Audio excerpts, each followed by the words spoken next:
Welcome back, ladies and gentlemen, to another Ace and Ektar Heroes of the Storm casting podcast, because you have to say casting 3 times in the intro. I'm Ektar, he's Ace, and Ace, as always, how you doing tonight? I've been pretty good overall. Was a little tired today for some reason. I got my requisite 8 hours of sleep, which is rare, but still tired. But you know what? Such is life. How are you doing, Ektar? I'm doing good, and thank you for the follow, sweet nothings. And super quick, we're already getting into the first draft here on Tomb of the Spider Queen. If you didn't get enough time to look at the infographic created by my wonderful co-caster, we've got you, fam. The coin toss was won by Who Knows Gaming. They opted for first hero pick, Phoenix Rising Onyx banning out Dragonshire and Alterac Pass, Who Knows Gaming banning out Towers of Doom and Volskaya, and in game number 1 we're going to Tomb of the Spider Queen. Both teams definitely opting for targeted map bans against their opponents, more so than banning maps that maybe they just don't like. Yep, that is, as we've reached kind of the mid and late points of the season now, the targets become a little bit easier because you have more scouting information available. So we see that already reflected in the drafts. Who Knows Gaming goes ahead and bans out a Lunara against Phoenix Rising, and the Ana does not opt for the Blaze ban, Which is a bit surprising. He's by far their most played hero, and they have a really high win rate with him, something like 85%. Yeah, 12 out of 14. That's a fast gold Deathwing pickup. That's pretty good. Yeah, that means at one point they had 3 Deathwings, and it combined into 1 Deathwing. There we go. We're gonna go there knocking again, out huh? the requisite gold joke immediately into the stream. All right, fair enough. Yeah, Deathwing's getting through a lot more ban phases right now, and he's at least getting picked up. I don't know the success rate on Deathwing in the last week or two, I think, but he's getting played now as opposed to getting banned now. We've had 9 heroes represented in this game so far, and none of them have been Ariel yet. That's a little bit surprising to me. I would give that 1 Ektar shock out of 5. Or 3 Ektar shocks out of 5. Yeah, That is a decent amount of shocks. Not insanely, but I like your grading surprising. scale. Yeah, make sure.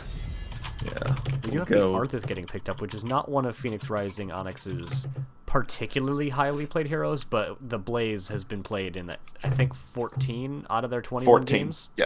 Yes, it's stupid. Yeah. Somehow only banned out like 3 times, and I believe we were most of those, but possibly counterpicked, which you can't account for. And the Greymane ban, he is the natural predator to Deathwing, so makes a lot of sense to get rid of that Curse Bullet potential. That is something I haven't learned from my fantasy books and movies, is that werewolves prey on dragons. Yeah, it's a footnote in the 2nd edition D&D Monster Manual. Ah, okay, I need to pick that up then. Yeah, we do have the Ariel getting picked up by Sailor Twift. Big fan of that name, by the way. But I was actually more interested in the Rhaegar pickup. How do you feel about that? Since they don't have any of their frontliners picked up, I'll comment after this. Dog. Dog wants to comment, though. So sorry to stream.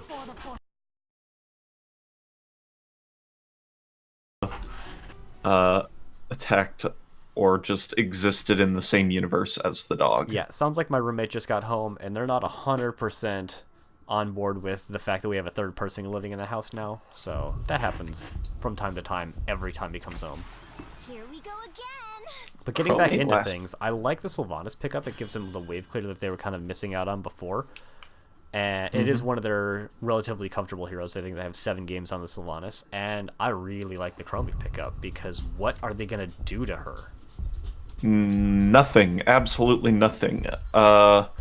Ming could get some flank shots in, and Deathwing might be able to do some diving action, but Chromie, by all regards, is safe. With either the Cataclysm or with the just the flight. Land, yeah. So he's got a potential to get onto Chromie, but she can be relatively safe, and she provides fantastic wave clear ever since the rework. So I think it's a really strong pick. And she's also a great battery for Ariel.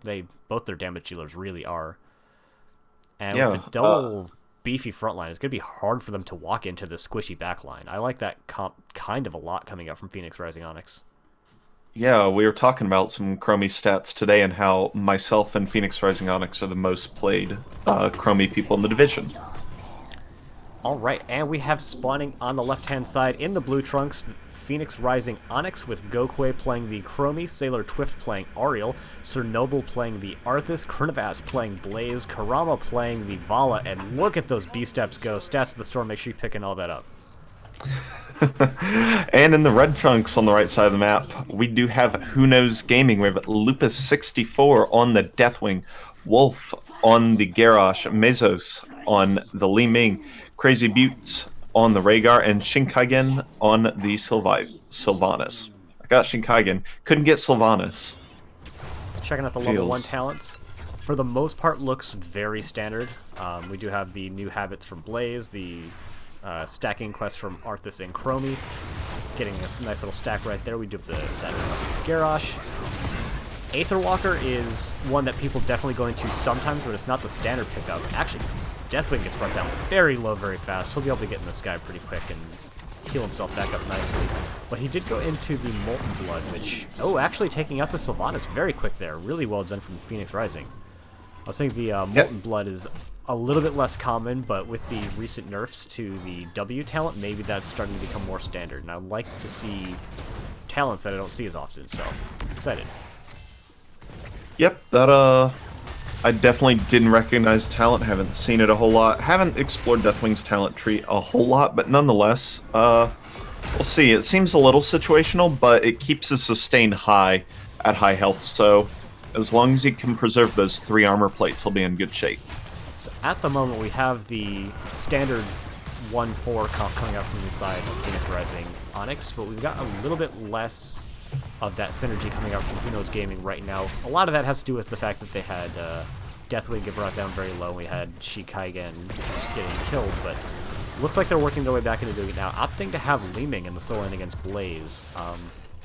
I have to imagine that as time goes on, he's just going to kind of chunk through her mana, so we'll have to see what Phoenix Rising can actually do, or sorry, what Who Knows Gaming can actually do about Blaze in the solo lane. Yeah, usually you would expect the Deathwing to be in the soul lane, but they are opting for Deathwing's wave clear and pressure in the 4-man, which is a fine decision in its own right. They just have to be aware of what they're trading off for it. And they're giving up a lot of bottom lane pressure, and there will be even more of it as Karama now rotates down and goes ahead and picks up the siege camp. Yeah, using some of their superior wave clear potential to just split some of that off and take the bottom camp is a really strong play against the Li Ming in particular, because she doesn't have particularly good clear. Yep, yes indeed. Let's take a look at the gems. Both teams sitting at about 30. So no real lane pressures changed the amount of gems that these teams have picked up so far. So it's good to see Who Knows Gaming kind of staying even in that regard, since I feel like they're behind in rotation. Actually, Sir Noble gets just chunked down very hard from rotations into the top lane, is barely going to survive with about 60 hit points, but they'll be able to tap themselves up nicely, come back and re-engage into this fight. But a really decent gank attempt coming up from the side of Who Knows Gaming. You're right. And that was with 3. You're right.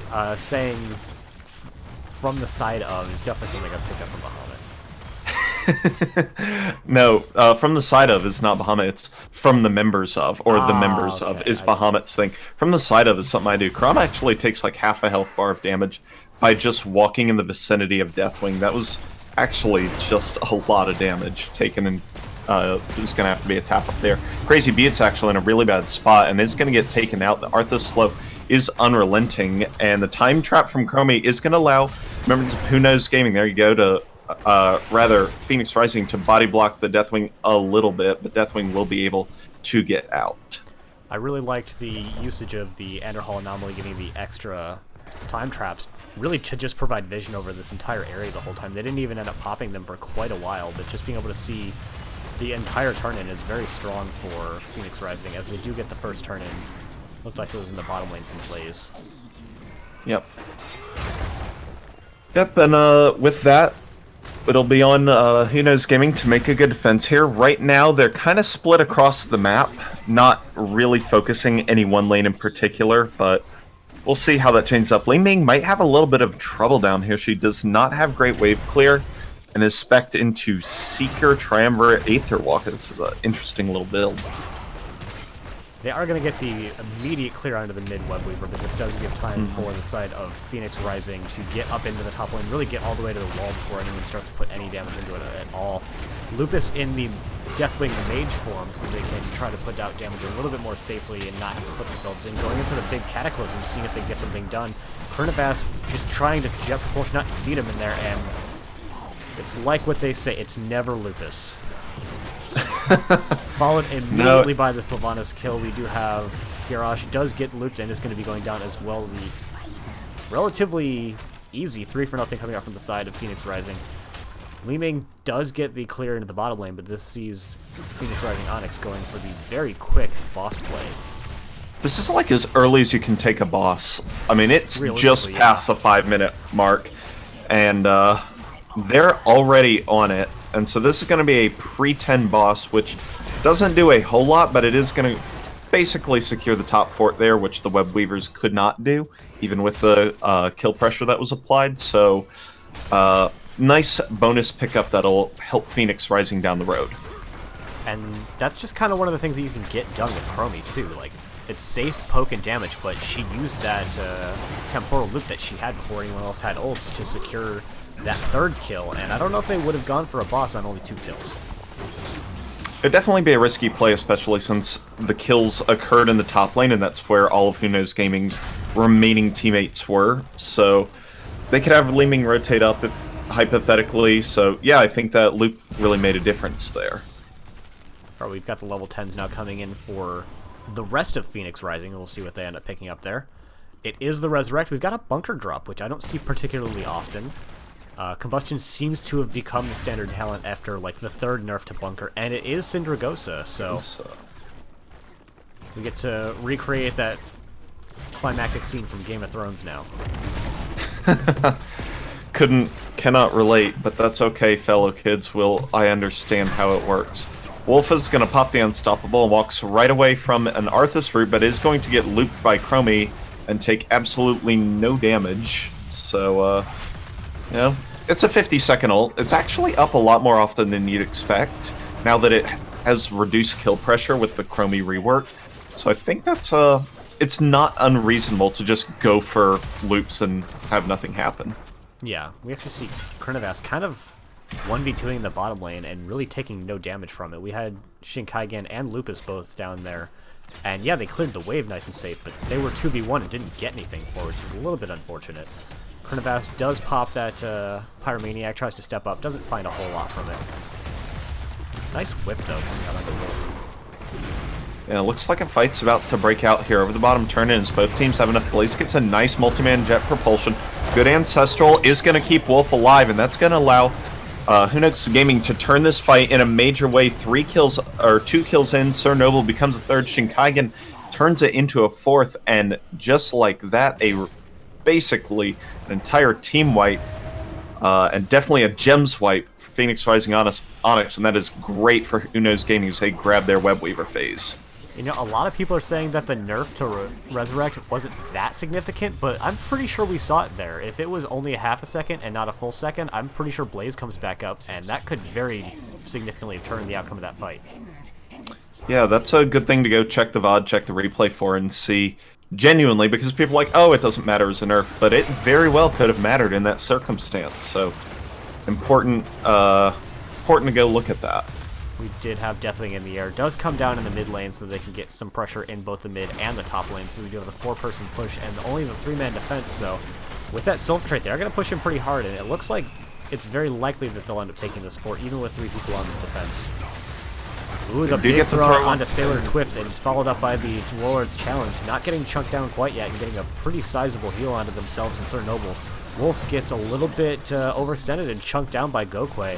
And it looks like they managed to make the defense on that fort, not finding the mid fort either, only getting most of the wall. And bottom was left pretty much unpushed by anything but the Web Weavers, so a really solid defense coming out from Phoenix Rising.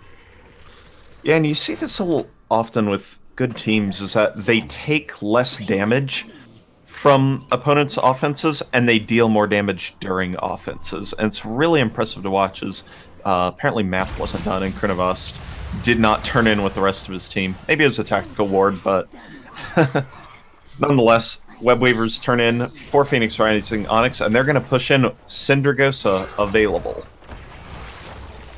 Yeah, not opting to go for it quite yet. Probably going to wait until the Web Weavers come down. Deathwing has actually been split off into the bottom lane, pushing that out pretty hard. Sylvanas coming for a bit of a flank. It's seen, however, by the time trap, so you're not as sneaky as you think you are. Coming in for the big engage with the Wailing Arrow, hitting out onto look like 3 members, and allows them to get the kill on the Blaze because Sailor Twift couldn't actually do anything. Sailor Twift is the next to fall as well. The res did come out onto Krinovost, turning this into a 4v5, but Deathwing coming in with a really big Cataclysm. Not actually landing because Phoenix Rising had already been kind of disengaging. Gets a 3-person, looked like. Bellowing Roar might have missed Gokwe, but definitely hit the other 2 tanks. And this... the kills are good during this phase because it allows them to get relatively free clear and possibly get their own turn in. Yeah, I think they stuck around a little too long trying to convert more kills Shinkaigen, actually, and a little bit of trouble. Hope they have a Haunting Wave. Nope, just gets the out of the fray talent used on them. But yeah, they might have wanted to disengage just a bit sooner to clear up. Top wall does go down. Not a big deal, and no forts really took major damage. Bottom forward a little bit, but nonetheless, kill's good. Trademark. I'm pretty sure you can't trademark general knowledge, but we'll have to ask Turd about that. We do have the camps getting picked up now on both sides. Done basically as soon as it could possibly have been done for the side of Phoenix Rising so that they can rotate it down into this bottom camp as well. And Who Knows Gaming will not have time to get here, but they do have a full turn-in available. And if they identify that their opponents are in the bot lane, they might just go for that. They are now, as Deathwing arrives from the sky to dramatically turn in gems. And they do get them all in, and that'll be counter Web Weavers over for Who Knows Gaming. Should get some good value. Mid and top, as those lanes are relatively pushed out since Phoenix Rising Onyx decided to push out the bottom wave so much. I think once they decided that we can't actually interrupt the turn-in, getting bottom forward is the next best thing that they could have done. Yeah. They are gonna have a heck of a time defending in the top lane, because that Web Weaver still hasn't fallen down yet. They're making the very fast clear out onto mid, hopefully trying to mitigate the damage that one's gonna do, and they can not worry too much about bottom lane. They're not gonna have to worry about that for a long time, if at all. But top lane is where all of the action for the next 40 seconds is probably about to be. Yeah, and Who Knows Gaming is up. Just walks away. Yeah, you know. They are up 16, and it looks like they're just going to Sylph trait and take down mid fort instead. This is... I don't even know if I want to say it's a safer play. It's a more conservative play. Yeah, and they get ghosted on top of 3-man Syndragosa. Loop onto Sylvanas does pop the Unstoppable. Rhaegar gets thrown out and lives with an Ancestral. Don't know if he needed it, but nonetheless, he is at full health and can participate. Lupus is in, tanking a lot of damage. Does drop the Cataclysm to escape, and that's really good as he's down to the final armor play. Arthas gets a nice cleanse from Crazy. And I have to say, I'm surprised no one died. Yeah, period, but especially for Who Knows Gaming. That was really good discipline from both teams to have a fighting disengage for the side of Who Knows Gaming and a tempered aggression from Phoenix Rising. Neither team staying too long or over-engaging. I still think Who Knows Gaming maybe could have got a little more damage done in the top lane, but not dying is really important in this phase of the game. Yeah, depending on how that was going to go, I was going to say something like, oh, you know, I think the bottom siege might have been a mistake because they picked up, because they afforded so much push to Who Knows Gaming, but when you have a defensive Chromie, especially, but even Chromie Vala, that's just really good for defending, so they can make defenses that they normally couldn't be able to do. So we do have Who Knows Gaming ceding position a little bit, but they know full well that Phoenix Rising doesn't actually have a turn in, so getting their gems in doesn't matter too much. Checking out talents, because it's been a hot minute since we've actually mentioned any of them, we have the Wrath of Heaven on Sailor Twift, so being able to energize up that Chromie with 10 additional spell power is really strong, especially when she pops ult and gets that cooldown reduction. Yeah, we'll have to see if they're hat cycling for that, because hat, I believe, has been mostly on Vala this game. So Vala is into the multi-shot build for the most part, so quite a bit of value they can get from spell power as well. A couple of time traps hitting friendlies and enemy targets. Big team fight coming out here as we have the engage with the Wailing Arrow. Lucas coming in for the big flyover, putting out a ton of damage, but it's actually the members of Who Knows Gaming that are the first to fall. Lucas is going to try and clean up some kills in the back, but they're all alone. Very outnumbered. And even Deathwing does not get away. Someone can, in fact, stop Death, Malthael. yeah, they'll be the first to fall, and they were the last to fall. 5-for-1 in the favor of Phoenix Rising Onyx, as I thought that fight was going to go really well with the Deathwing flyover, hitting everybody and basically trapping them in the fight zone. But by the time the Cataclysm finished, 3 members of Who Knows Gaming were already dead. So, considered suboptimal follow-up to be dead. Yeah, dead is the most powerful status condition in the game, so it was a smart play for the side of Phoenix Rising to inflict it onto their opponents. Yeah, you'd think that more teams would try to do that, but it's just it's a tough condition to force onto your opponents. Yeah, shout out to Velcomer, has died 52 times this NGS season. Good stat to know. Good stat, always important. Web Weavers and Boss pushing up into the top lane. Shinkaigen's going to have to take a cleanse and has already used the Unstoppable from the wave to dodge the loop. Bunker's out, swapping between the members and keeping them safe from any kind of AoE for now. And this is going to get worse for Who Knows Gaming now that the Web Weavers are arriving, and they're going to have to see this keep, maybe heal up, and then go back in. They did decent damage to Phoenix Rising in their defense retreat, and this boss is already down to about 20% hit points. It's going to have very little damage. They do still have a full Web Weaver crashing into the core, but it's not the most impactful of all of the helpful turn-ins. We do have the big landing coming out from the Deathwing, and the massive Warlord's Challenge coming out as well. That is going to be Karama falling, many people falling. Wolf is very low. We did have, I believe, Sir Noble got res during that team fight, but it is still in a very poor position, so technically 4 kills to 1 for the side of Who Knows Gaming. They do have to trade out 2 keeps for it, but trading out 2 keeps to get level 20 and not dying on a boss / turn-in is pretty darn good at this phase in the game, and I'd like to see them get some map pressure back at this point. They have still 3 people dead for quite a while. Lanes are pushed out against them, but even still, they should be able to at least take those other 2 forts and alleviate some of that pressure.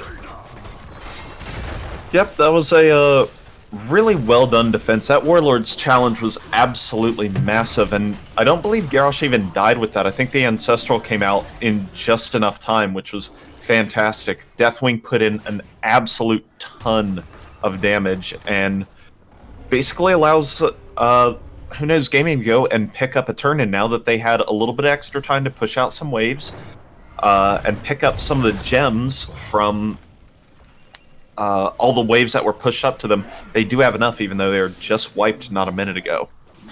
So checking out the level...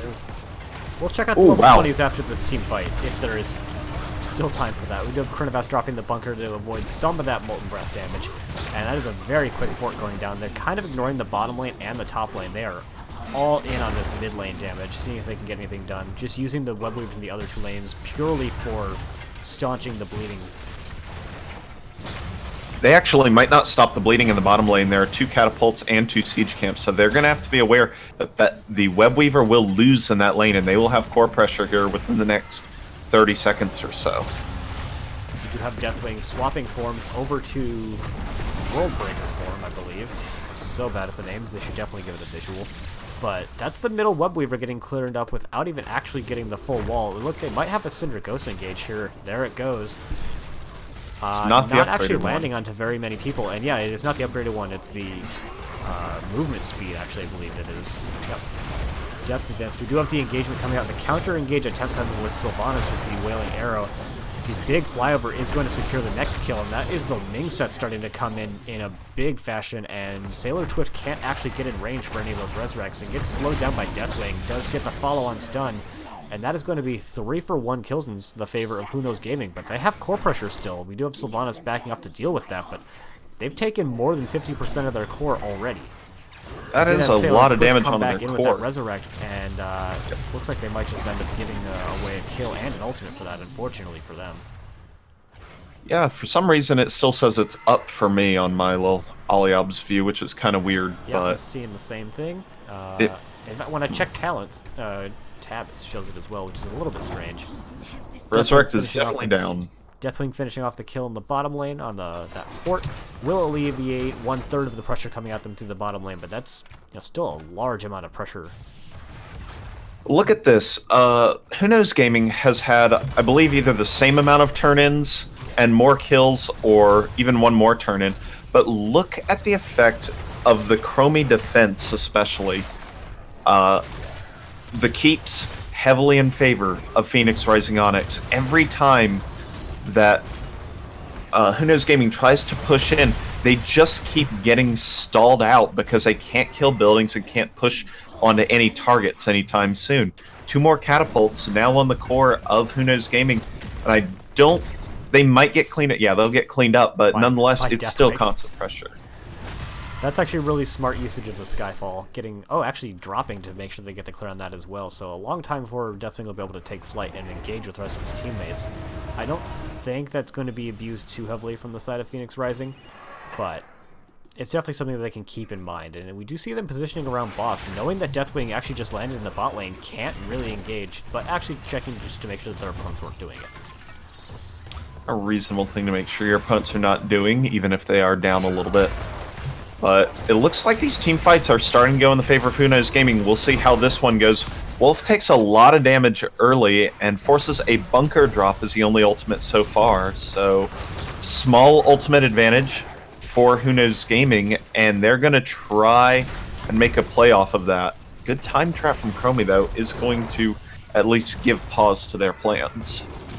So while teams are mostly just posturing, I want to go back to what you were saying before.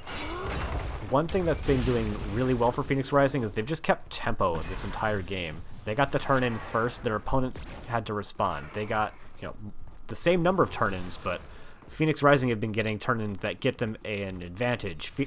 Who Knows Gaming have been getting turn-ins that restore them to a more even position. As you do have the boss play now coming out from Phoenix Rising, it is identified by Who Knows Gaming, and they are on the way. The Chromie bunker is fully set up with 3 time traps. Lucas gets into position, and this is about to become a really awkward fight. Yeah, Cernoble's in the back line. Cernoble's in the back line, but really hard. Sure does, but Garrosh is the first to fall, along with Deathwing. Big Gosa is gonna blown up. He sure did, and so did the rest of Who Knows Gaming, and that is all over except for the core push. Yep, that is very, very game number 1 coming out for the side of Phoenix Rising. Well done by them. Really well done by Who Knows Gaming as well. They definitely kept it very close.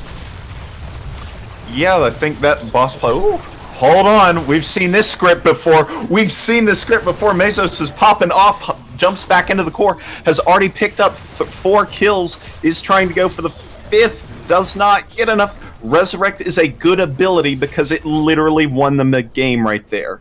It sure did. That was a very impressive series of Ming sets. I was not expecting things to go quite that well for them.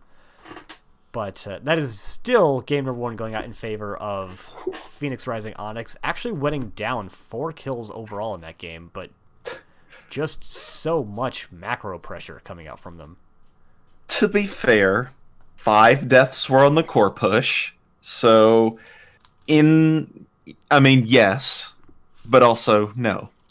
Is basically what I'm trying to say. Even if you take 5 deaths away, it's still ish 16 to 15. So right. It's still even. It was not a blowout by any means. No, for sure. That was man, if that core had any more health, or Resurrect didn't go down, or like any other scenario happened, that is a core defense solely on Mesos there. That was pretty cool. Yeah, it was Pretty really cool well pop. done by them. I'm traumatized. So, as fans of Game 3, we'll have to see what Who Knows Gaming does to just slightly change up their plan here, whether they, what kind of map they either want to go to, or if they want to stay on that kind of first pick Deathwing kind of deal. I love asking hero or map and then just getting invited to a lobby. Well, it does work.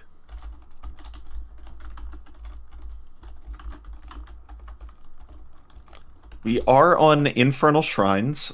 I can give that a big thumbs up. We do have that picked up by Phoenix Rising Onyx, as I see several people redeeming their Go PROs in chat. Make sure to redeem your literally nothings as well. That's the most important thing to spend your channel points on. Yeah, we are on Infernal Shrines, chosen by Phoenix Rising Onyx. And that does seed that possible first pick Deathwing over to Who Knows Gaming. And I think this is just as good of a map for Deathwing. Hard agree. To be fair, a lot of maps are good for Deathwing. It's hard to have maps that are bad for Deathwing, let's be honest. I mean, all maps are Deathwing's domain, pretty much. Yeah, and he can also destroy any of them, so... Yeah, I mean... Deathwing giveth, the Deathwing taketh away. The ultimate rage quit. Just destroy the map and nobody wins. Spoken like a true 3-year-old. Fantastic. So, Ektar, let's talk now. Phoenix Rising up 1-0. I know we know, but maybe the audience doesn't know. What does this mean for the playoff picture in B West? I'm so glad you asked, because I have a personal investment in the outcome of this game. Does that mean there's bias in this cast? I mean, I don't feel like there's bias. Do you feel like there's bias? I'm just a fan of Game 3, but Also a little fan of more Game than 3. usual. So, for those that don't know, and I don't imagine that's a ton of you, currently Phoenix Rising Onyx is 3rd place in B West. They have just this very last series to play, and after that first map win, they are 1 point below the team that's currently in 2nd place. If they get the domination here, they will put themselves up 2 points and find themselves as the number 2 seed. If they only get the 2-1 victory or lose, they'll remain the number 3 seed, because the number 2 seed, which is assistant captain by my co-caster tonight, and I also happen to be a member of, totally not biased, will advance as the number 2 seed, as they have the map, or the head-to-head advantage. So if Phoenix Rising Onyx gets the domination here, they will pop up to the number 2 seed, and if they're unable to do so, they will remain the number 3 seed. Yep. And for those who want partiality, Who Knows Gaming, we can't tell you, because every team in the from 5 to 11 needs to play 2 games this week, except for Roll 1 Esports. And I believe all of them still have a mathematical chance of making or not making the playoffs. Yes, I believe that is accurate, which is just ridiculous. And if You know you're what we unsure, go ahead and at DB Smiley, so he can get you the... No, don't actually. Just scroll up and find the most recent stats that he posted. Yep. All right, let's talk about a draft real quick. Phoenix Rising banning out tanks, as they usually do, just checking their heroes profile. They ban tanks, like, significantly more than most people. Who Knows most Gaming teams. deciding to respect the power of the res. It got a lot of value for PRO in Game 1, so I'm not terribly surprised to see that ban coming out. And if you haven't looked at Who Knows Gaming on Heroes profile, you might be surprised by the Mephisto pickup, but this is actually one of their most played heroes.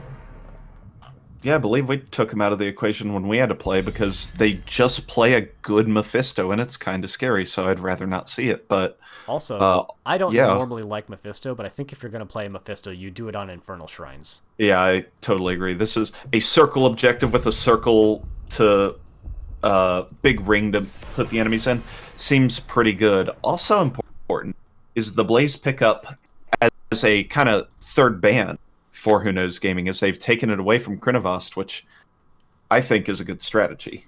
Yeah, Krinovost on Blaze is not something that I want to be playing against in most circumstances. So that's kind of the state of the draft for Who Knows Gaming. They do have a bonus Mal'Ganis. You have Jaina Sylvanas as a damage, Leo and Tyrone. We've got Tyrael picked up as the main tank for Phoenix Rising Onyx. Now that's kind of interesting. I shall do what I must. Yeah, like the Tyrael's Alex. a bit of a surprise pickup. I don't see him taken very often in any game mode, to be completely honest.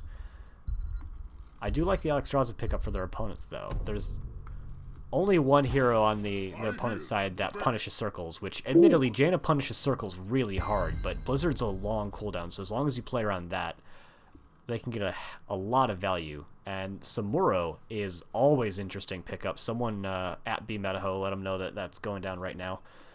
And worst designed hero in the game, don't at me. Oh boy, you can add all you want. That's an opinion that can be backed up. Last pick for the support slot. Do we see Ana? Anduin. Superhero Manduin. Superhero Manduin. I love that. Did not go with the Ana. Did not choose to punish the Alexstrasza circles, which it's a decision. That's completely fine. If they don't think it's an important deal, they can do that. But yeah, they figure that the Anduin pull plus increased healing over time is pretty good. So one thing I always like to mention when I remember to look up the stats ahead of the time is which team has a wider hero pool, and in this case it is very obviously Who Knows Gaming, having played 41 different heroes just this season. Phoenix Rising Onyx only playing 26, so definitely have a lot more comfort picks coming out from the side of Phoenix Rising. It seems to have worked out for them. They've got themselves into a very good position on this season, but that maybe makes it a little bit easier for Who Knows Gaming to find heroes that they are comfortable on. Yep. So looking at, we'll just start on the right side. Actually, we'll get to some analysis in a minute. In the red, looking for game 3, it is Who Knows Gaming. We've got Wolf on Mal'Ganis, Crazy Buttes on Alexstrasza, Lupus 64 on Blaze. That is a console I don't know if I would buy. Mezos on Samuro, and Shinkaigen on Mephisto. And in the blue trunks on the left-hand side is Phoenix Rising Onyx with Sir Noble playing the Tyrone, Gokwe playing the Jaina, Sailor Twift on the Manduin, who is not running with scissors, Krinovost on the Leoric, and Karama playing the Jaina. Or sorry, Sylvanas. Oh, I oh love my this. god, they Thank all agreed goodness. to the dance They party. did it. They did it. Okay, we're all winners here. Whack, we're done. That was great. Perfect response from Gokwe there. Alright, we're done. Kona Cold. Get out of my face. Yes. We do have the Q build coming out from Alex, which is a bit of a surprise because I just don't see it taken very often these days. I like it a lot more than E-Build. I think E-Build is like a brawl build only kind of a thing, but you still normally see Alexstrasza going into the W build more often. Yep. Any other interesting level ones? We have Ossian Renewal on the Leo, not hugely surprising. We do have Skull Missile for Mephisto and Way of Illusion off of Samuro. Yeah, ever since I don't know if I want to call it a rework, but the refresh that they gave to Samuro recently, I couldn't potentially start to comment on the talents. But most importantly, we do not have Winged Guard getting picked up for Mal'Ganis, so no immediate forfeit coming out from them. That's always really what you want to see. Yeah, immediate forfeit is a tough strategy to pull off, but they could do it if they really want to. There we go. That is, Welcome back, Heroes of the Storm. Oh, it would be a shame if Heroes of the Storm just happened to leave us. There was an invade that went relatively smoothly. They rotated Krinovost down from the top lane and were able to get a nice 5-man invade. So small advantages for the side of Phoenix Rising Onyx, but somehow still down in XP, probably due to Leo leaving the top lane. Yeah, I would almost even call that uncontested. Like, yeah, Mephisto came in to do some damage, but that's about the extent of Who Knows Gaming's attempt to do anything about that. As we do have 4 people for both teams in the bottom lane. Quick pull coming out onto Gokwe is going to save him from any significant damage, and that's actually a long cooldown that will not be up for this next objective. Leo did come down once again, but so did Lucas, so not a whole lot of XP to be gained on either side there, as both of the bruisers do head back up into the top lane for one final clear. XP is actually like a half level favored for Who Knows Gaming, which I think is attributed directly to the Leo. Trying to find the stat for it, the Leo Number XP 4. difference. I did the same thing. Yep, about 500 lead for Blaze, and about another 1,000 across the rest of the team. So, yeah, rotations have been a little bit better for Who Knows Gaming. And that's really going to come into play once we start getting level 7, which could very realistically happen around this objective. It may not, but it also may. Yeah, these teams aren't particularly poke-heavy, so fights are going to break out as it is now. Lupus drops a nice Pyromania in middle. Kurama's taking a lot of damage in the first one forced out of this, at least initial fight. Dragon Form is out for Crazy Buttes and is going to assert control of the point, at least while Phoenix Rising Onyx goes ahead and taps up. Yeah, and that is going to get them ahead by only 7 Shrine Monkeys, which isn't a ton. Shinkaigen actually gets some pretty good damage with that Lightning Nova. And we had, Mesos had to go back, tap up and get their health back, but they are able to start chasing Kurama down. It gets brought down pretty low, but they are able to instant transmission themselves back out of there. I have no idea what his abilities are called, so I'm just going to call him whatever. That sounds great. I think we should name him something different every time we say it. Alrighty. Just because confusing the spectators is not just a thing for us. But honestly, after the Dragon Queen went down, there wasn't a whole lot of contest coming out from Phoenix Rising. They did split off to try and deal with the camp in the top lane, as they did end up losing. Not taking a ton of damage, but otherwise these have currently 3 people in the defense, 4 now as Kurama comes in. Only 3 actively pushing. HGC though coming out from Lupus. Big rip. Not even getting the full wall, as it looks like the top tower might survive. Not quite. Winions. Winions did secure that, and we did have Mesos in the bottom lane the whole time, so they got the physical wall, but none of the towers down. Yep, I think a big reason why that Punisher went so far in the favor of Who Knows Gaming is that Shinkaigen actually got just a massive Lightning Nova when you mentioned it. That was hitting 3 people for the entire duration. And speaking of massive Lightning Novas, that was a lot of damage coming out too.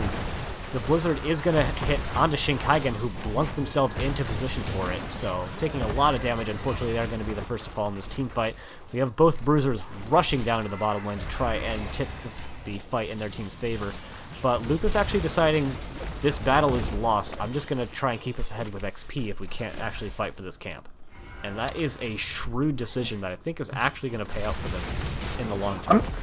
I'm surprised how much Phoenix Rising Onyx is rotating Chronivas down to make these kind of plays. They're really grouping up as 5. I don't want to say it's wrong, because I can't tell. But I just find it interesting that they are. Mesos actually in a little bit of trouble, is finding himself in an awkward position behind enemy lines. Does get dismounted, and we'll watch his cooldowns. His mirror image is up in 2 seconds, so maybe he'll have a chance. It's a good split out. Drops the cloak. Nope. Is going to get taken out by the Divine Star, yeah. So, took a long time for them to die, and in that time, the XP differential has been continuing to go in the favor of Who Knows Gaming, as they find themselves now more than a half a level ahead in XP. So, dying slowly, applicable in 2 games now, if not more. Yeah. Sometimes dying slowly is the right call, sometimes it's the wrong call. I think it was actually the right call there, as they do now find themselves hitting level 10 right on time. I guess I don't know what they're in time for, but, you know, they've got it. As we've got the average vision. Go on ahead. Way of the Illusion. I was curious to see if they would go into the Blade Storm ever since the change, but deciding that they don't need the extra team fight damage or wave clear, opting for the more standard ability to control all your clones, which is always strong. We do have the combustion this time, but we have ults being held for Melganis and Mephisto. And Tyrael right now. There is the Sanctification actually picked up, bonusing up with the Entomb Holy Word Salvation, which might be, I don't know, not too many interruptions. Lupus actually in a really bad spot. Is going to drop a large combustion as a little bit of a death rattle, but his team's not there to follow up on it, and that's a really important pick for Phoenix Rising Onyx right before this objective pops. Yeah, I'm generally not a fan of the ult usage there because at this point everyone's already healed up on the side of Phoenix Rising, so it's just going to be down for 50 seconds after Blaze comes back, so a little bit not my favorite ult usage there, but you know, sometimes it's hard to decide what to do when you're being ganked upon like that. Yeah, and maybe the call was, hey, come fight before I explode, and he just died a little bit sooner than expected. Not entirely sure, but nonetheless, we seem to get at least a little bit of a fight being forced out here. Durance of Hate comes out along with the Entomb. Salvation does not hit all of Chronovas yet. They have a lot of invincibility for Phoenix Rising Onyx, but it hasn't pushed them to victory yet. 3-man silence there for Karama as the health bars continue to just wave around. Looks like the deaths are going to start coming out for Phoenix Rising Onyx, but importantly, they did get the Punisher, so they are not going to be punished for those deaths too much. That was a massive salvation coming out from the Anduin there. Sailor Twiv timing that right when Wolf had already used their third Q and also E, so not able to actually stun that out for a very long time. Probably prevented at least a second, if not a third kill for Who Knows Gaming. Getting that kill and getting everyone chunked down very low meant that they only lost the wall in the bottom lane, so parity has been restored to the bottom lane. But I don't have an end to that thought. That sentence just going to end now. That's okay. You know what? Sometimes you have an idea and it just kind of disappears, or you just want to keep saying something and nothing comes to mind. We do have Mesos and Gokwe fighting a little bit in the bottom lane, but Mesos is going to take the bottom camp and get his team pretty much right to level 13. Despite all of the kills and everything, there was a near full level lead for Who Knows Gaming. Their macro on point this game. All of the kills. There's been 4 total. I mean, it's to be fair, a good number of kills. 3 times as many kills on the side of Phoenix Rising as compared to their opponents, but it's still 4 kills total. It's a 3.0 I've seen more than that in KD. team fights. In fact, I'm pretty sure we had more than that in last game's team fights. We had 5 really kills on a deep lane engage main. coming in from Wolf, trying to see if they can get anything done. A lot of blinks going to have to get people away. The big flank with Chronovas is going to take down. Actually, in the back, we had Samuro getting taken down. The Sanctification dealing just a ton to keep them alive, as Lupus might be able to jet propulsion out. I saw single-digit hit points, and Me that too. doesn't mean that they're out quite yet, but that is genuinely impressive. Shinkai again trying to get into a little bit of safe poke damage, and somehow only losing Samuro there. Really well done from Who Knows Gaming, but unfortunately just throwing themselves at the opponent trying to find a kill and instead finding death. Yeah, I saw a 7 for the health bar Yeah, on I saw 7 as Lupus. well. That is, and that's after it fades in, so there could have easily been like A 4. 5 or less. That is actually insane. So, yeah, great Sanct from Sir Noble. That negated the entire combustion, which could have allowed a re-engage or a clean disengage. But, yeah, the invincibility comp, almost, of Anduin and Tyrael is really negating a lot of damage in these team fights. And importantly, they've had the communication, presence of mind, what have you, to make sure they're not overlapping those. Because if you pop Sanctification and Holy Word Salvation at the same time, it's a huge waste of ult power. And that hasn't happened yet, so really well done from them. Mesos actually illusioned in and could be in a really bad spot. Does do some shifty work to try and escape, but does not, and actually just gets caught out at absolutely no cost right before the objective pops up. And this is starting to become a troubling theme for Who Knows Gaming, losing people right before objectives. Yeah, especially the lurking Samuro has been a little bit of the downfall of Who Knows Gaming at this point. They do still maintain a small XP lead. Oh my gosh, another really good Entomb, making sure they hit that moving target in Lupus. And they're going to get them even behind their the wall there. So 2 kills coming up in time with this objective, popping Silptrate to just get some damage even before going over to the objective. Wolf putting himself into a little bit of a spot as well as going to find themselves dying. Shinkaigen is, they blunk in, but gets engaged upon a little bit, deciding not to actually follow that too hard. I don't know if I had too much CC left to actually secure that kill, but that was a fort that didn't need to die there, and with now 7-1 kills, we really see Phoenix Rising starting to make the XP lead theirs, taking it for the first time basically all game. You took the words exactly of what I was going to say right out of my mouth, so well done. The Zerg Archon once again prevails with the same thoughts. Ooh, and I'm picking up my favorite level 16 talent, General Lightwell. Oh, great general. Don't ask why he's a great general. It's a long Hearthstone story. But, yep, we do have basically a free objective coming over here for Phoenix Rising Onyx, and their first really good opportunity to push with a Punisher this game.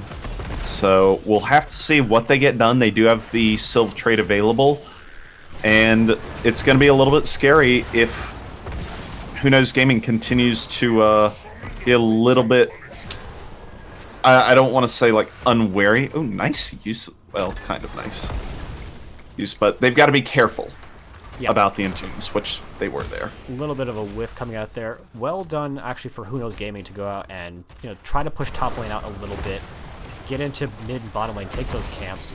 Actually got the engagement on the Shinkaigen, who flunk in just a little bit recklessly, and the Lifebinder is going to keep them alive, but that means that there's no Lifebinder for the Mal'Ganis, who is the next to fall. Walking in and just sancting on the building to make sure that it goes down. We do have the Punisher jump coming out onto Shinkaigen. Mazos comes in a little bit late to the teamfight, is trying to clean up some heroes. Sailor Twift is decently low, but are able to keep themselves topped up, and the Water Elemental is starting to chase Mazos down, but they're able to walk out of there, as deciding that they'd rather push into the mid lane. I think Sylve trait was already used, so they're not going to have that available. Punisher does fall, but they're still up 5 versus 3. Chronivas is going for the engage, is going to find Crazy Buttes. Doesn't actually secure that kill, but it pushes them out pretty far, so they might be able to use Sylve trait, as that is now coming back on cooldown to try and take this keep.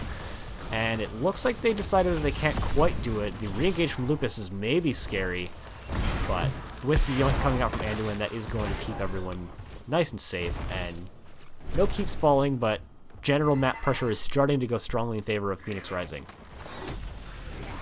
Yep, and again, the double protected comp is working out unbelievably. Anduin drops the Holy Word Salvation.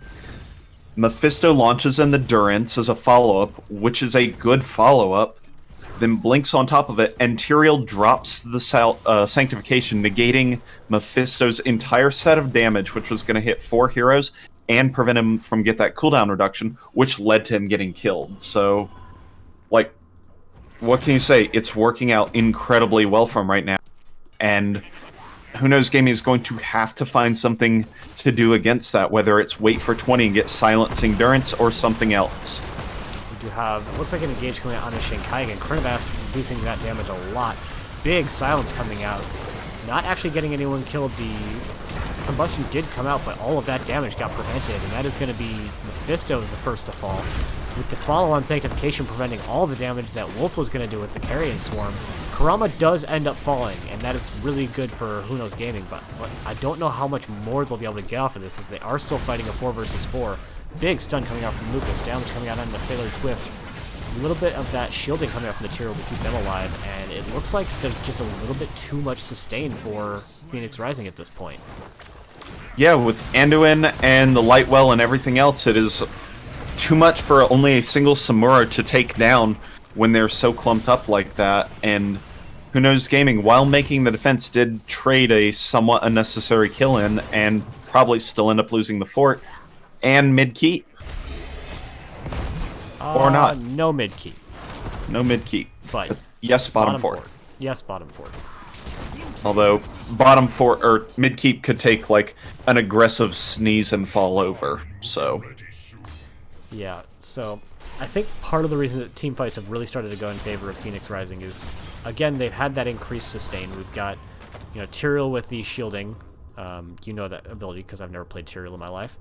Anduin getting some talents in because their level 1 healing is actually pretty mediocre. But now getting a lot more sustained with the talents that they've picked up. And obviously the heroics are fantastic, but the Ominous Wrath has also been huge at preventing a lot of this damage. So they don't necessarily survive their opponent's damage. They just kind of stop it before it ever comes out.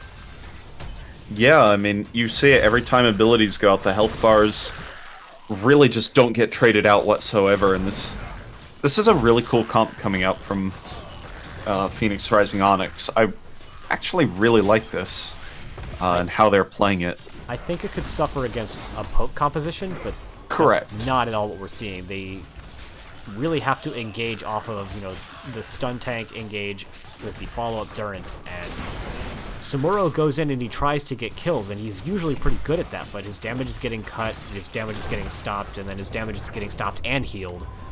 And he can't just stay in and keep fighting. He's got no self-sustain, so these teamfights have just been going for Piero because they can stand and fight better than their opponents can. As a composition, not as a team. Right. We know Who Knows Gaming is plenty good. Here comes an early Durance with 20 before the Punisher shows up to make a difference in the fight. Buried Alive comes out, and it's a big one. Mesos able to escape. Enhanced Lifebinder coming out to keep Lupus alive, and maybe this is the one where they stay alive enough. Carrion Swarm comes out for Wolf just to heal and retreat, and with the Dragon, it looks like Who Knows Gaming will be able to heal up. Shinkaigen doing a ton of damage with these Skull Missiles and Lightning Novas, especially with the level 20 Mimic. Gokwe takes an absolute truck ton of damage and gets taken out. Shinkaigen, however, gets repunished by a Sylvanas. Sanctification comes out, does not save Leoric though, but it does mean that Alex Straza has to leave this fight with only about 300 health and the Punisher marching on core. They do make a successful core defense, and maybe even a successful keep defense, but that was a really good team fight for the side of Phoenix Rising. Rip second keep though. That was always free. Yeah, that's been free for the last 3 minutes. They just opted not to take it. Yep. So there's light in the tunnel right now for Who Knows Gaming's team fight capabilities. That one was definitely the best one they've taken, but they've got to take like 2+ decisive team fights to be able to bring this back at this point. Notably, we did not have the silencing Durance coming out, so yeah, not going to be able to stop the prevention of damage for Phoenix Rising. Opting instead for the more consistent damage, but I don't know if that's necessarily the avenue for victory for them. Yep, Shinkaigen's getting a lot of poke in, or really their only source of poke, and that Lightning Nova does double up the amount of poke damage that can be dealt. I believe it does interact with Lightning Reaction as well, so that could be something that helps him out. Just we saw it take out Gokwe, but yeah, they do not prevent the prevention of damage, which is not to be ignored. It's like a quadruple negative in that sentence. I approve. I wouldn't not want to help you with that. You're too good to me. We do have the aggressive Sharky now coming out for Phoenix Rising. I don't think that they're actually trying to force anything. I really think that they're just in here to poke these lanes out, try to make Who Knows Gaming commit to something. We do have the potential engage off of the Chastiser. Chronivast looking for the spooky hand, not actually finding it. They're coming in here, they're just kind of gently poking at this keep. Yeah, they're using Soul Trait. They end up popping some ults because the engage coming out from Who Knows Gaming. Oh, unfortunately the combustion coming out just a little bit too early is going to get all of that damage cut from Blaze.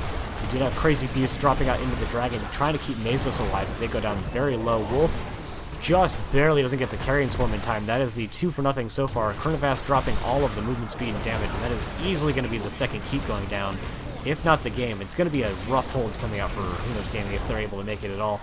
Crazy Buttes gets brought down pretty low. Shinkaigen and Crazy Buttes are going to fall. Mesos is the sole survivor of this team fight. Maybe. They do take out Gokwe. Well done by them, but I don't think he's going to be able to make this core defense all by themselves. No, he's no Li Ming, but if someone can pop off in a core fight, it is Mesos, so we'll have to see. Catapults are pushing in from mid, but all they have to do is walk away from the Samuro. Damage not being focused currently. Mesos getting low again, but so is the core, down to about 40%. GG's coming out from Phoenix Rising Onyx. It might be offensive, but it is correct. And Phoenix Rising Onyx takes the sweep 2-0. GG, and well played by them. And with that, they will pick up the number 2 seed in B West. Very well deserved. Oh my good golly gosh, look at that healing coming out from Sailor Twift. That's a lot of healing. That is a lot of healing. It really is.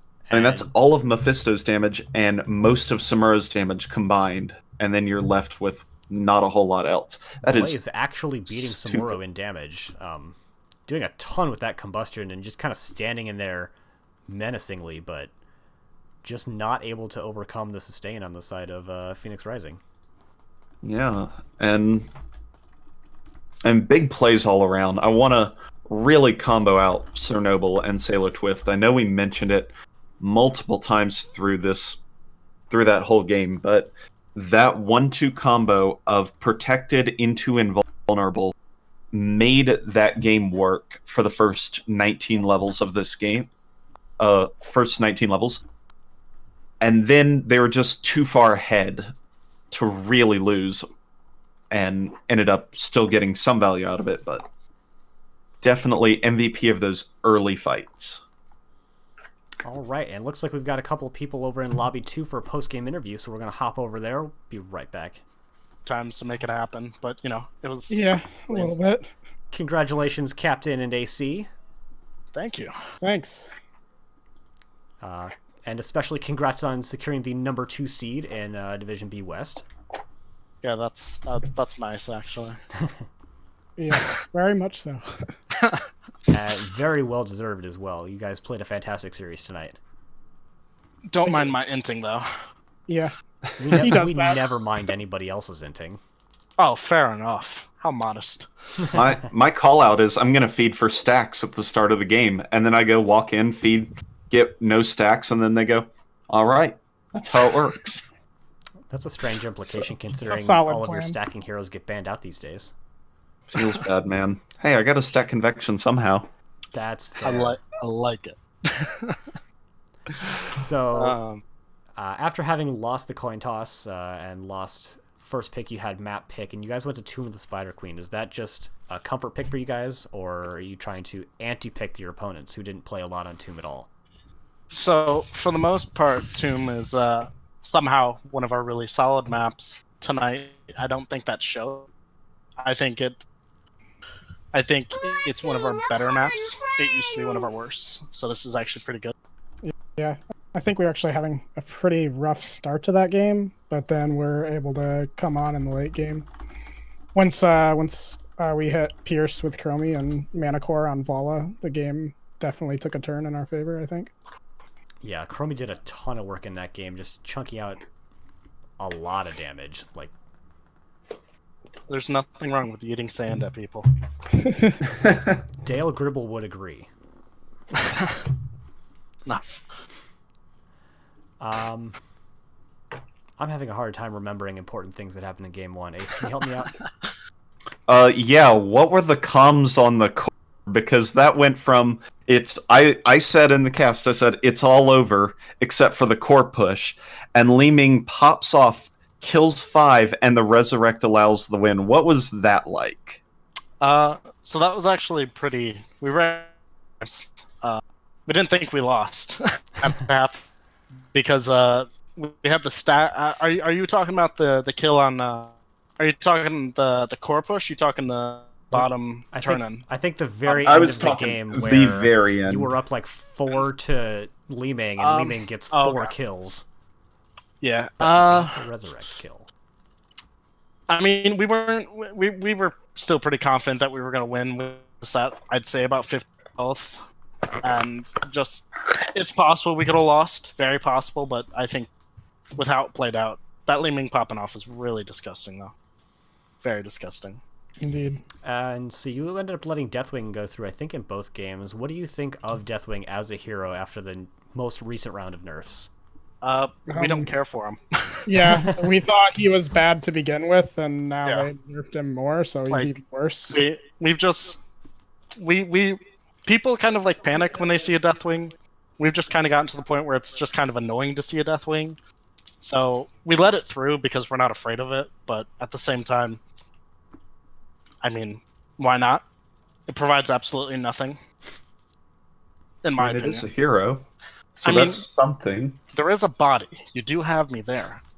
Yeah, but Pretty big one. that is interesting because all the numbers do go against that because he still remains as one of the strongest heroes, at least in Storm League games. Now, Well, you may Stormlight- have, nonetheless, There's a lot less that doesn't coordinated play discount there. him. That for sure, but it doesn't discount the fact that he can be a threat in the Oh, right absolutely. hands. In the right hands, with the right team, I think Deathwing can be very monstrous. He's I he just he requires like a very specific draft, I think, to be good or get value. He requires a lot of setup. He's very easy to play around if the other team doesn't have the setup for him. And They're- I think Vala and Chromie are both very good against Deathwing, because what does he do against them? nothing. Not really anything. Die. To be honest, Takes a lot of the damage. biggest threat for us in that game was actually the Sylvanas flanking in with arrows. Yes, That was probably the biggest issue we had with that one. Yeah, that Sylvanas play was really solid, actually. Shinkaigen had. I very rarely see engagements start with Wailing Arrow, but that happened like 3 or 4 times, and it was really effective overall. Alright, anything else for game number 1? I don't have anything. You guys want to say anything about it? It happened. It was neat. That it was. It almost ended bad, but had a few close calls. Can't really complain Yeah, about it. I would say that it definitely didn't go as smoothly as we may have predicted it to go, considering we're comfortable playing into Deathwing for 1, and 2, we've had so much success on Tomb. I thought they put up a really good fight, and it was a well thought out map. And we had someone on our team threatening to pull out a diva if we lost. So yeah, we almost won our second game because of a diva pick.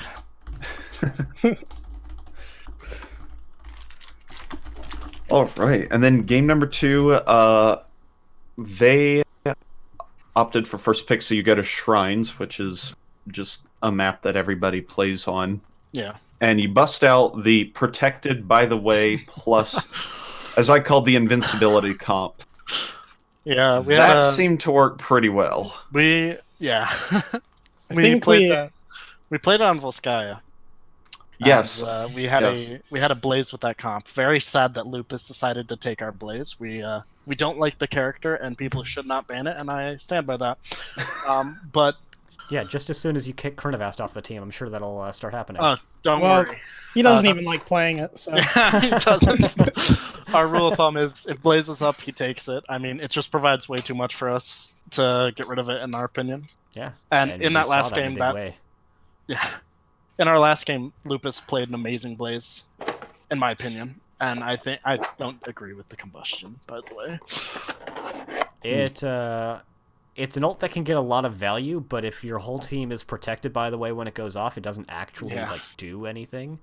And So I think as an ult, it's not. I don't think it's inherently bad. I just don't know if it was good against what you guys had. I agree. yes. That's fair. So looking at that game from a broad perspective, realistically, Who Knows Gaming had an XP lead until about level 15. Like, they were winning objectives back to back. They were taking camps pretty on time, and they were, behind in kills. They were like 1 to 3 for quite a while, but they were more or less ahead the whole game. How do you deal with playing from a slightly disadvantageous position for that long? Were we just? Oh, yeah. Yeah, we Yeah. were. You were behind I mean- at least half a level until you guys got the team fight over the top right bruiser cam. We pretty much were just trying to take it slow. We knew they had macro pressure, especially with the Samuro. So we just kind of were like, we're waiting on 10s because we have the Salvation and Sank. So we knew we could fight them, just go in hard on them at 10, and then just try to eventually get value in where we could on the map.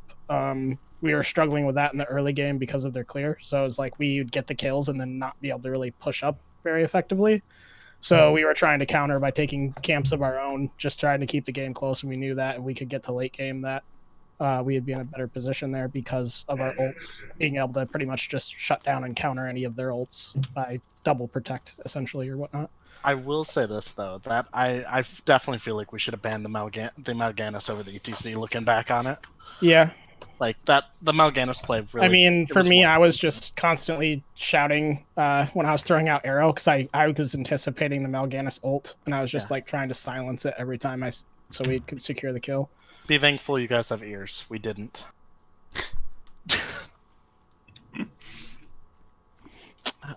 From Solm, team fight makes the dream right, and Oh, I think that's a pretty Solm. decent summary of how you ended up taking game number 2.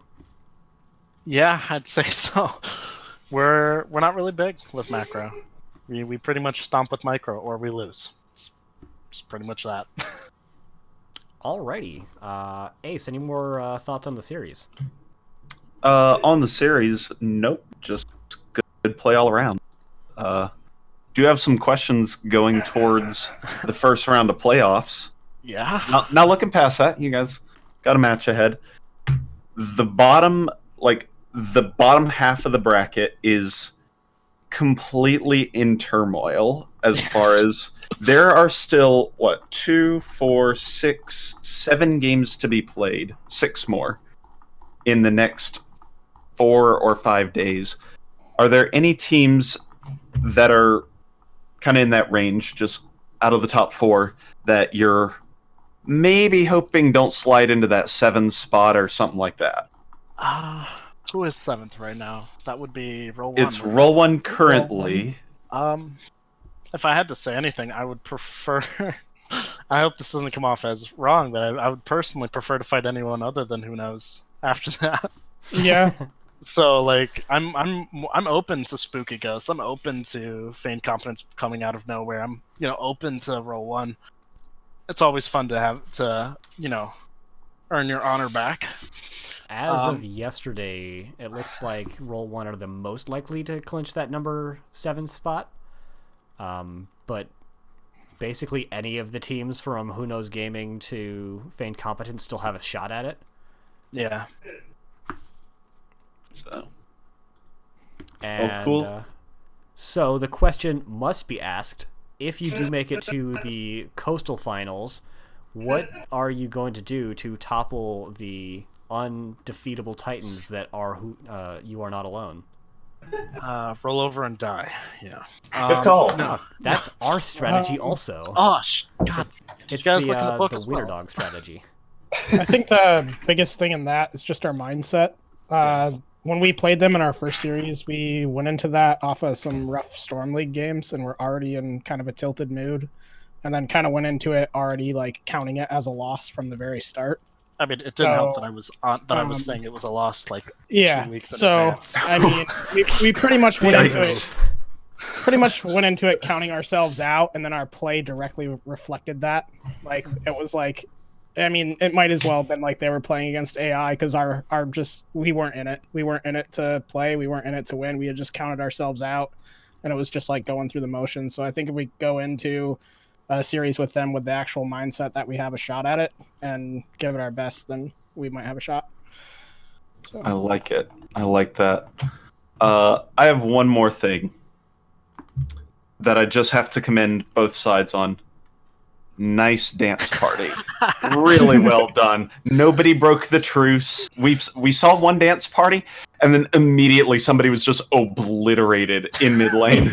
I mean, I'm talking, it was a party, and then boom, gone. One Jaina did not get the memo in that game. It just blew someone up on the other team. Who was that? Who was that? I don't remember what series that was that we casted, and now I need to look it up. Yep, I mean, I'll have to find it in videos. All of that was non-coordinated either. It's not like we said or anything. So we hadn't talked to the other team about that at all. It's Originally, just we were going just to all record happened. anyone who danced with them, and then we just decided it was the play. I will say, Gokwe, you were the first one to like cast an ability at the opponents with that point blank Kona Cold. What? Dude, what?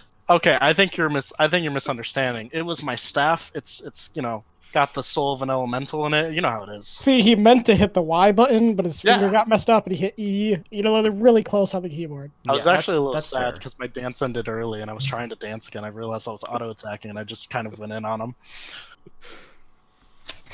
Alrighty, I sad. think that does it for us. Again, congratulations, and now it's our time to throw over to you for any shoutouts that you have for all of your 13 adoring viewers in Twitch chat and whatnot. I have a few. If you want to go first, Goku, or do you want me to do? You know? Yeah, go ahead. Wait. You just called him Goku. Yeah, he did. Yes, I did. It's not, it's not how Yeah, you I say know. it. I know. Don't worry. I know. Goku. Thank you. Whatever. Yes. Alright, continue. It's either one. So some shout outs to Who Knows Gaming. Put up a real good series there. It was close. Really enjoyed playing against them. Shout out to my team. Everyone played really well tonight. Shout out to Krinavast with Entombs, getting I think 2, maybe 3 ganks on Blaze in game 2. That was pretty awesome. They were pretty nice. So that definitely helped us fight back into that game as well. Shout outs to Twitch chat and everyone watching. Yeah, I know you don't do that, so whatever. And if Shives is watching, I'm coming for you, Shives. You know. All right, so to further that, big shout out to Spooky Ghost for taking a game off of Lurk Patrol. We kind of needed that to happen. We needed that to happen. Yeah, the Medivh was too much, man. Really It was. Well done. Insufficient Hey, scouting on our part. Yeah, we'll see you, hopefully, depending on how, things go. We're on the same side of the bracket, so we'll see you. We'll see you in as coastal the, semifinals. Yeah, as the sacrifice match of who will be sacrificed to the mighty B West gods Yana. But Ain't that right? yeah, way to go, Spooky Ghosts. Yeah. No more Medivh for you. Final shout out, and then I'll be good. To Yana, we're going to topple you. I love the confidence. I mean, based on our last time we met him, confidence or bust, right? Oh, That's absolutely. how it works. Fake it till you make it. We'll do one of those, 2-second drafts again. Yeah, we haven't had the confidence that we used to have, where we're just popping drafts out. But yeah, I think that should be easy. Not the win, of course. Yeah. But the confidence comes easy. Of course. Alrighty, well, thank you guys coming on for doing this interview and showing some really fantastic games tonight. Thanks for the. We appreciate it. Alright, we're going to hop back into the casting bunker for just a sec while we do shoutouts and things. Duh. Alright, this is in fact going to be the end of the stream tonight. Thank you once again, Ace, for coming on. I know I invited you to this cast very last minute, but let's be honest, that's how I always pick up casts, so it shouldn't be that much of a surprise at this point. That's my preference for picking up casts anyway. Planning things in advance, like, Who does that Ew. besides Ew. Arrow and Bahamut? and successful people. Ew. Ugh. I mean, yeah. They do have Phoenix Rising do have an obstacle in their way of before they get to Yana, and that is whoever does win our match versus 6th seed. Phoenix Rising did lose to us earlier in the season, so they're going to have to come back and display some confidence to continue forth. Krinavast getting banned out in chat for 1 second to purge those messages in chat. It's unacceptable to be posting that kind of tomfoolery here. We're a very serious casting podcast, and we like to keep things that way. Indeed. Thanks for joining us tonight. Ektar, you got anything else for him? No, not really. Just looking for somebody to raid.